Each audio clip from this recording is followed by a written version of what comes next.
পাওয়াই মুশকিল।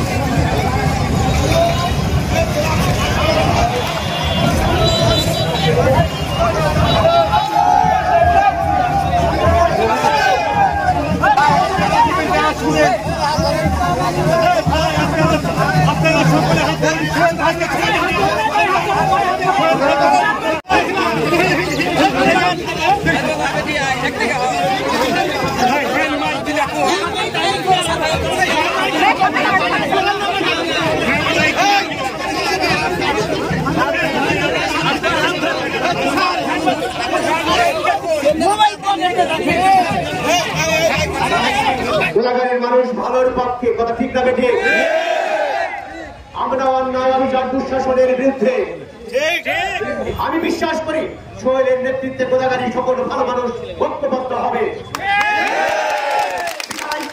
আপনাদের কাছে বিনীত অনুরোধ রাখবো, ভালো মানুষের সার্বিক বৈশিষ্ট্য ধারণ করে আমরা ধৈর্যশীলতার পরিচয় দিব। গত 28 তারিখ শপথের মাধ্যমে দীপ্ত শপথ নিয়েছি গোদাগাড়ি উপজেলা সেবা করার, সেই লক্ষ্যে আজকে দায়িত্বভার গ্রহণ করতে যাচ্ছি আর অল্প কিছুক্ষণ পর।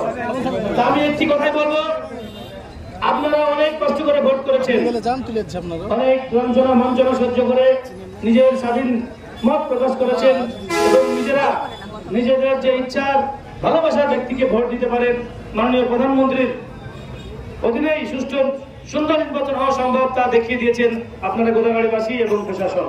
আমি একটি কথাই বলবো, দলমত নির্বিশেষে যে ভোট ভালোবাসা আমাকে দিয়েছেন, যে দায়িত্বভার গ্রহণের জন্য আমাকে আপনারা সারা বাংলাদেশের সর্বোচ্চ ভোটে নির্বাচিত করেছেন, সে দায়িত্ব নিতে যাচ্ছি আমরা আরো কিছুক্ষণের মধ্যেই। অতি উচ্ছৃঙ্খল কিছু করব না, আমরা শান্ত, নম্র, ভদ্র। আমরা সকলকে একটা অনুরোধ করবো কি, আপনার গায়ে যদি কেউ হাত না দেয় আপনারা সব চুপচাপ থাকবেন।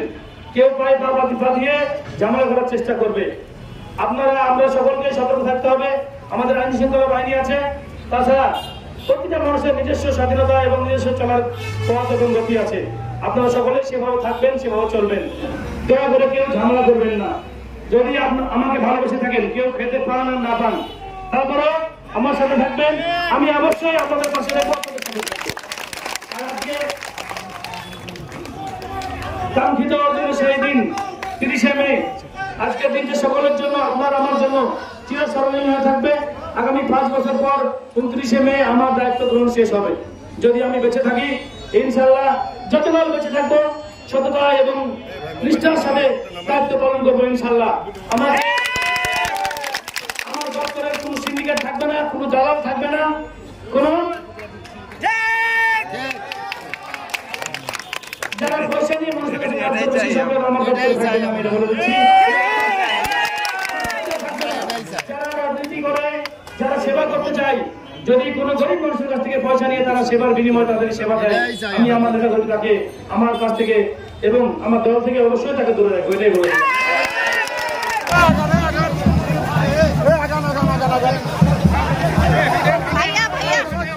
আল্লাহ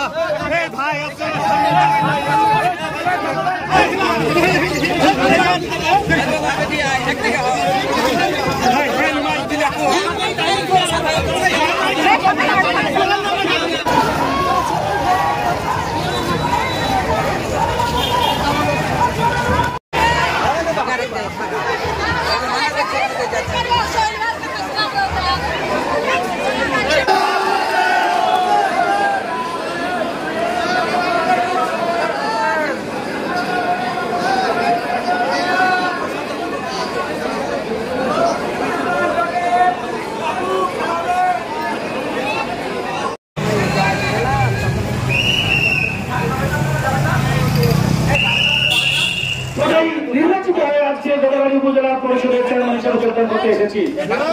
তো আমার অনুরোধ, কেউ এমন কিছু করবো না এত সুন্দর পরিবেশ যেন নষ্ট না হয়। আমার কথা শুনবেন।